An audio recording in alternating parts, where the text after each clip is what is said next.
There is no one rock bottom. There are many. I had hit 3 before college. A trio of expulsions from the finest boarding schools on the East Coast. All for dumb reasons. Drinking, drugs, the usual bad behavior. Each time, my father, Clyde Culver Jr., bailed me out. He made speeches and gave warnings, and he threatened to cut me off. I never listened. The truth is, when it came down to it, I was my father's expensive project that he was too proud to give up on. He needed me to continue my family's legacy.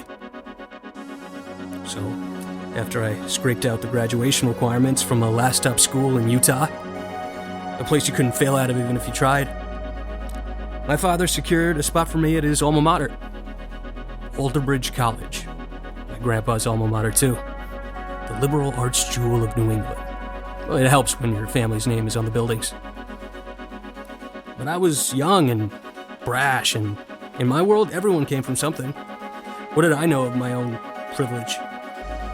My dad was the one who drove me up there, actually, to make sure I made it, to impart his final warnings, but also to issue me an ultimatum, the one that changed my life, for better or worse.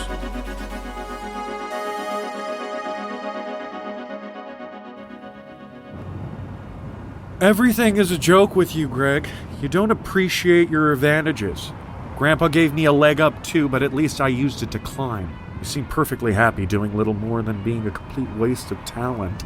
You're a bad investment. Do you know what I do with bad investments? If they don't perform, I take the loss and move on. I'm not an investment. I'm your son. The best moments of my life were at Alderbridge.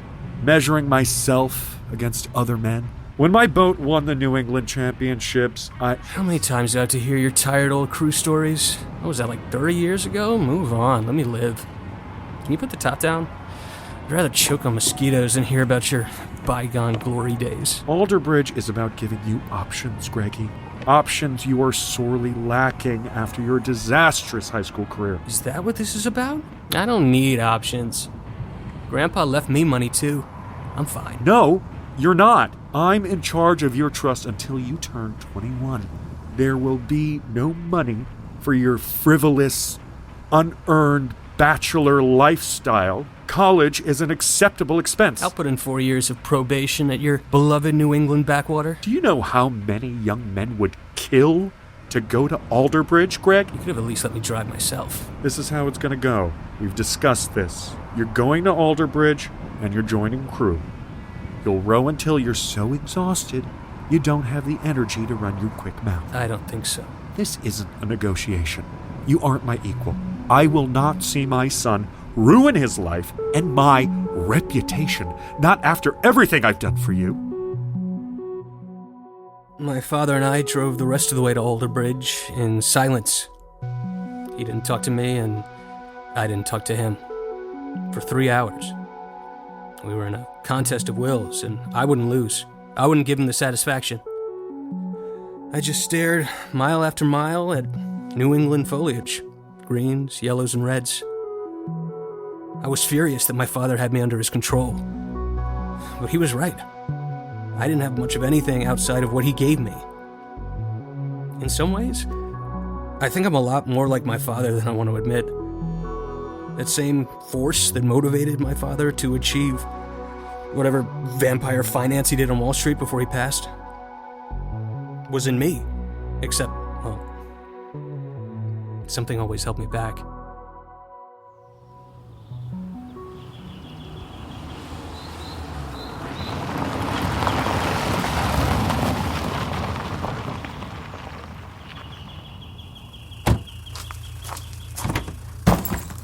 You aren't gonna help me with my bags? I don't have time, Greg. Consider this preliminary strength training for the crew team. Wait, you were serious about that? You don't actually expect me to row, do you? Either make the team or you're cut off. That's insane! I'm not an athlete! You really need me to do everything you do? But he left. Left me there with 2 trunks to lug across campus, towards the signs for check-in.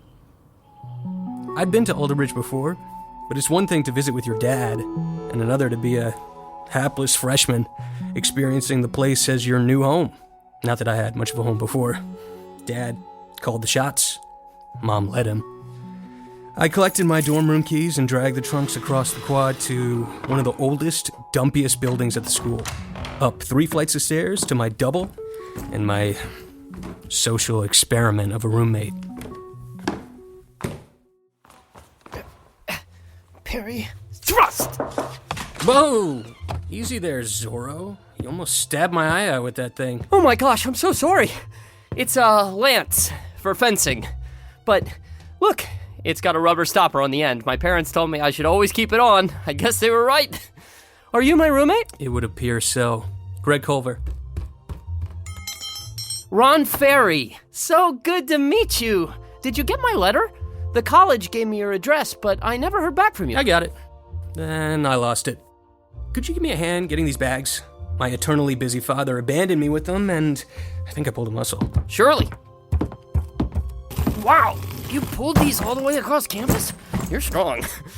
What did you pack? Clothes. I don't like to wear the same thing twice. I keep it fresh. Barney's had a sale before leaving the city, and I thought I should have some new cashmere sweaters for when it gets cold. Oh, I'm kind of a shorts all year guy. The cold doesn't bother me much. Shorts all year? They're comfortable, and they help me move while I fence. You don't expect to practice in a room, do you? I'd like our room to be, a hangout spot. I'm worried the swordplay might scare people off. Actually, sadly, during the admissions process, I found out that Alderbridge doesn't have a fencing team. So as much as I'd like to stay sharp, I'm worried I might have to find some other social outlet. Social outlet? What's with the way you speak, man? My parents encouraged me to be well-rounded. That's why I took up fencing. What do you do, Greg? I'm still figuring that out. Come on, let's go check out campus. It wasn't easy being Ron's roommate. Not at first. He was just so painful. Things he said, the way he said them. I knew kids like him in boarding school. Sheltered overachievers.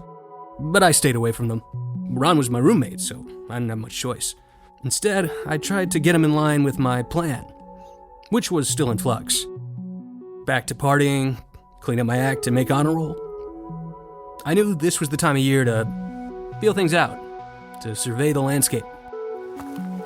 I remember that first day, drifting towards the river, walking past the limestone buildings with ivy growing up the sides. Other freshmen wandering aimlessly in packs too. You didn't want to commit too early and get stuck to a girlfriend or any group. Even if there were no frats, Alderbridge clung to its traditions. The crew team was the closest thing. I told Ron my dad's stories of naked runs through the quad, drunken plunges in the freezing cold river. Being on the team did seem like being at the center of the Alderbridge universe, which would have its advantages. I still wonder if maybe the legacy I fought so hard to break away from was the one that I was always destined to, even if it was demanded of me.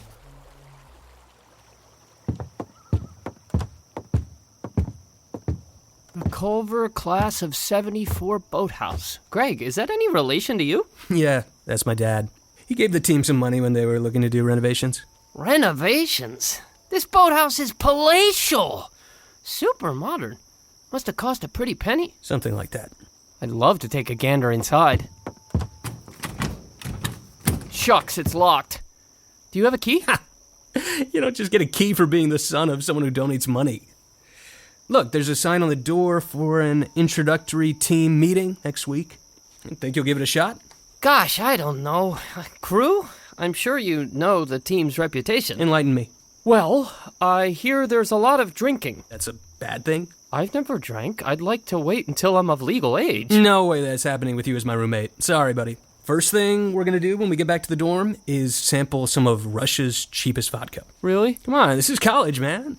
No parents. I know, I do want to step outside my comfort zone, eventually. I'm just not ready. Sure, Ron. Whenever you're ready. Have you seen the Conroy River? It's been a minute for me. Let's take a look.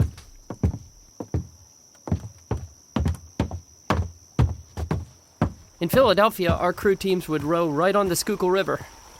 I grew up watching them. It's quite a beautiful sport. We'd come here for alumni weekends, and I'd watch my dad take out boats with his old teammates. When they rowed in sync, it was like they were flying. Hey, Ron, what would you think of us going to that meeting? It may be worth checking out. You think I could be a rower? You got some athletic abilities from fencing, right? I've got nothing. I smoked a pack of cigarettes a week for most of high school. I do like learning new things. I didn't tell Ron why I needed to go out for the crew team. I wanted it to feel like it was a decision we made together. It kind of was, but in my heart, I knew Ron wouldn't have gone out for crew if it wasn't for me. He was more of an indoor kid, more brains than brawn. He aced the SATs. He took college-level math in high school. He just didn't have the body for sports. He was a head shorter than me, and his arms were twigs. But as much as I wanted to make fun of him, cast him aside, something about Ron endeared him to me. It was that he was so earnest. I thought if he tried out for crew, I'd at least have someone in the struggle with me. And then maybe if he made it, he'd be easier to hang out with. We made a funny pair. Side by side, anyone would have guessed I had a heart of gold, that I was doing Ron a service, protecting him from crueler kids. It's only now that I wonder if I was ever protecting Ron, or if it was always Ron protecting me.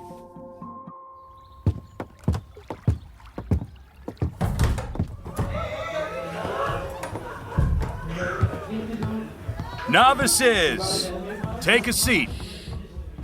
My name is Henry Waller, but if you call me that, I will make sure you do 100 burpees. I am your captain, not your equal, and never will be.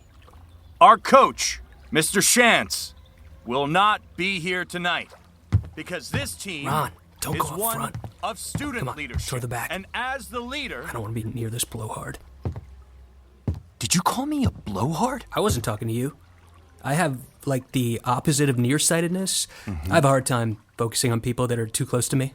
Well, being in crew means you have to focus intensely on the person sitting right in front of you in the boat.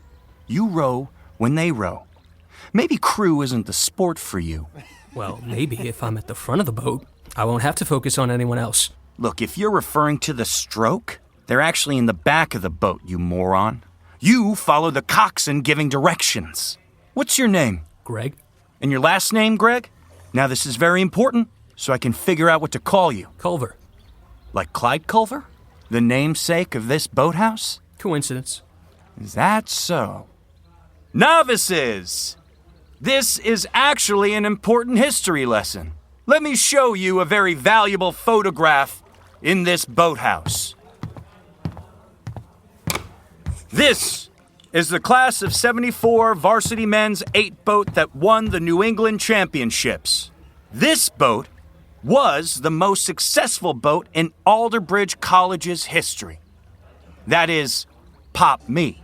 We've had many great rowers come through here. Some pop have even gone on to compete in the Olympics. Some have even won gold. But Clyde Culver, far as I can tell, that guy never made beyond one-hit wonder status. And now you're telling me I gotta train his son. I'm back to reclaim glory. It sounds like a Disney movie, don't you think? No, I don't. Because in that movie, you'd be the hero, but you're not the hero. You don't know the sport. And your daddy might be Clyde Culver, but you're a novice and a fail son. And if you have even the slightest desire to make this team, you'll earn it. Tomorrow morning, on the rowing machine, the erg, 5 a.m. sharp. Got it? Fail, son? Quite the pitch, Captain Dickhead. You want the pitch? Last year, our varsity men's 8, a boat that was captained by me, won the New England Championships. First time since '74. This year, we're gonna win it again. And that is something your daddy didn't do. And no crew has done in the history of this school. Win back to back. Maybe Fail Son can tell you all about what happened to that boat after the race. You're on the ground floor of a new legacy, Fail Son. my legacy. And my pitch for the rest of you novices is that if you follow me, you will be champions.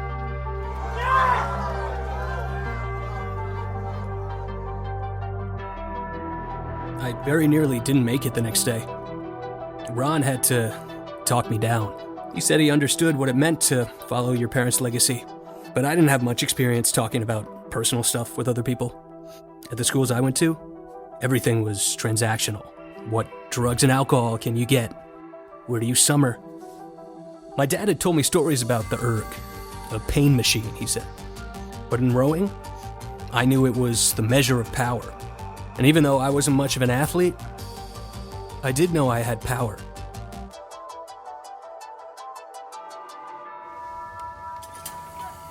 Novices, line up.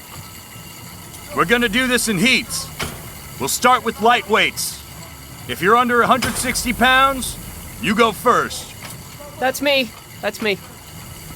All right, this is a 2K erg test. Any time under 8 minutes is acceptable. We can work with that. If you're over, you can pack up and leave. We don't need you. 2,000 meters? That's over a mile. I've never run a mile in under 8 minutes. Listen, Ron, it's different. I remember my dad talking about it. It's about power and endurance, but it's also about technique. I'm not going yet. I was just showing my roommate. Go sit on the sides. Light weights. Set your ergs to 2,000 meters. Come up to the catch. Ready. Begin. It was hard to watch Ron erg. One part of me was excited for him. The other part of me was worried. What if he was better than me? But Ron picked it up immediately. He didn't move as quickly as the others, throwing their bodies across the slide, pulling on the handle of the erg, whipping their heads back. No, Ron seemed to move on the erg like he did when he fenced, with economy and intentionality. He was exhausted, but somehow, out of all the other novices, he always looked the most like he belonged. Come on, come on! Come on, push! Push! Let's go! 750 rowers! 10 more seconds until the cutoff! Let's go! You got this, Ron! How much longer do you have? 50 meters! That's nothing! Drop the hammer! Got it! And good job, novice. Shockingly good technique. What's your name? Rod Ferry. Excuse me. Where's the bathroom? Enter the hall. I'm not gonna make it.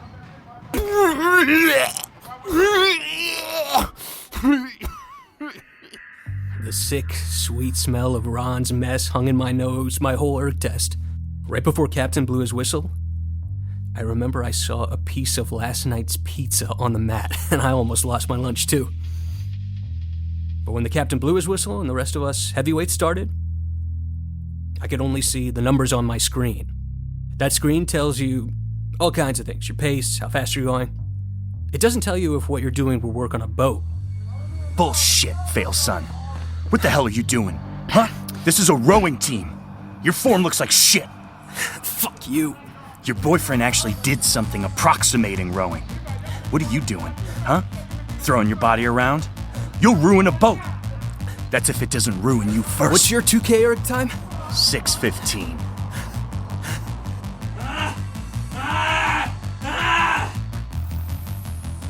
My time was 6:33. Close enough to captains that my ability was undeniable. And I knew I had what it took to be a champion rower. Maybe even an Olympian. I don't know. It was the first step in the disaster to come.